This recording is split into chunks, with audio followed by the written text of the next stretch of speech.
ഇടുക്കി മാങ്കുളം ആനക്കുളത്തിന് സമീപം പേമരം വളവിൽ അപകടങ്ങൾ തുടർക്കഥയാവുന്നു. റോഡിന്റെ നിർമ്മാണം പൂർത്തീകരിച്ച ശേഷം 15ഓളം വാഹനങ്ങൾ അപകടത്തിൽപ്പെട്ടിട്ടുണ്ട്. റോഡിന്റെ അശാസ്ത്രീയ നിർമ്മാണമാണ് അപകടങ്ങൾക്കും കാരണം. ഇന്നലെ ഉണ്ടായ അപകടത്തിൽ മരിച്ചവരുടെ മൃതദേഹങ്ങൾ പോസ്റ്റ്മോർട്ടത്തിന് ശേഷം ഇന്ന് ബന്ധുക്കൾക്ക് വിട്ടുനൽകും.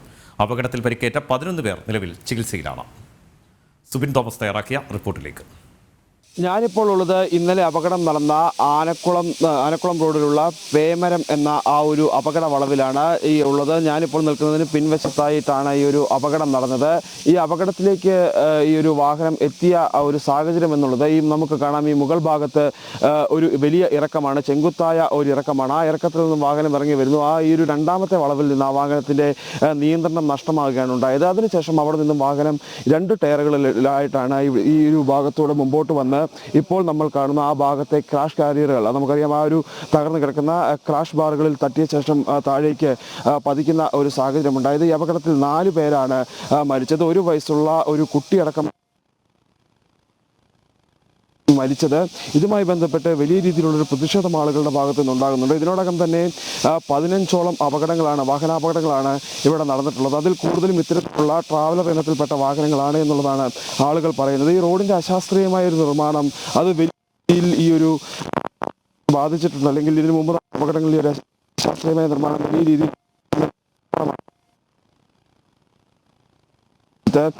വളവുകൾ നിവർത്തുകൊണ്ട് ഈ ഒരു നിർമ്മാണം നടത്തണമെന്നൊരു ആവശ്യം ആളുകൾ മുമ്പോട്ട് വച്ചിരുന്നു. പക്ഷേ PWD വകുപ്പ്, റോഡ് നിർമ്മാണ കരാറുകാരനൊക്കെ ഇത് നിരാകരിക്കുന്ന ഒരു സാഹചര്യമുണ്ടായി. നിവർത്തുന്നതിന് സ്ഥലം വിട്ടു നൽകാൻ വരെ ഇവിടെയുള്ള ആളുകൾ തയ്യാറായിരുന്നു. പക്ഷേ അതൊന്നും ഗവനിക്കാതെയാണ് ഈ ഒരു അതേ പഴയ അലൈൻമെൻറ്റിൽ തന്നെ ഈ ഒരു റോഡിൻ്റെ നിർമ്മാണം പൂർത്തീകരിച്ചതെന്നുള്ളൊരു ആരോപണമാണ് ഇവർ മുമ്പോട്ട് വയ്ക്കുന്നത്. അത്തരത്തിൽ ഈ ഒരു റോഡ് മികച്ച രീതിയിൽ നിർമ്മിച്ചിരുന്നെങ്കിൽ ഈ ഒരു ഇത്തരത്തിലുള്ള അപകടങ്ങൾ ഉണ്ടാകില്ല എന്നും ഇവർ പറയുന്നു. ചേട്ടാ, ഏത് രീതിയിലാണ് ഇപ്പോൾ ഈ റോഡിൻ്റെ അശാസ്ത്രീയമായ നിർമ്മാണം ഉണ്ടായിട്ടുണ്ടോ ഈ ഒരു അപകടം? തീർച്ചയായിട്ടും ഇത് 40 വർഷങ്ങൾക്ക് മുമ്പുണ്ടായിരുന്ന റോഡിൻ്റെ അലൈൻമെൻറ്റ് തന്നെയാണ് ഇപ്പോൾ നിലവിൽ ഈ സാഹചര്യത്തിൽ ഇത് ഉണ്ടായിരിക്കുന്നത്.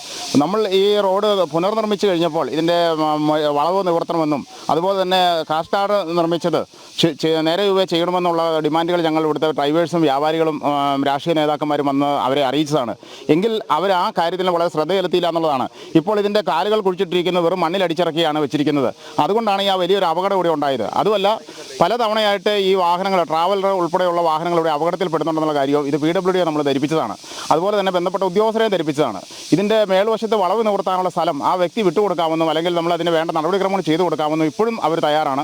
അതുകൊണ്ട് ഈ അശാസ്ത്രീയമായ റോഡ് നിർമ്മാണത്തിന് ആ വളവുകൾ നിവർത്തുകയും ഒപ്പം തന്നെ ഈ കാഷ് ഗാർഡിൻ്റെ നല്ല ഫിറ്റായ രീതിയിൽ അത് ഉറപ്പിക്കുകയും ചെയ്തു കഴിഞ്ഞാൽ വലിയൊരു അപകടങ്ങളുണ്ടാകും. ഒപ്പം തന്നെ അവിടെ സിഗ്നൽ ശരിയായ രീതിയിലുള്ള ഇവിടെ വിവിധ സംസ്ഥാനങ്ങളിൽ നിന്നുള്ള ആളുകൾ വരുന്നുണ്ട്. അപ്പോൾ അവർക്ക് മനസ്സിലാകുന്ന തരത്തിലുള്ള ഭാഷയിലും കൂടി അവിടെ നമ്മൾ അപകട മേഖല നമ്മൾ മുന്നറിയിപ്പ് ബോർഡുകൾ നമ്മൾ സ്ഥാപിക്കേണ്ടതായിട്ടുണ്ട്. ഒപ്പം തന്നെ ഈ റോഡിലുണ്ടായിരിക്കുന്ന കാട് നിറഞ്ഞ റോഡിലേക്ക് ഇറങ്ങി നിൽക്കുകയാണ്. വന്യമൃഗങ്ങളുടെ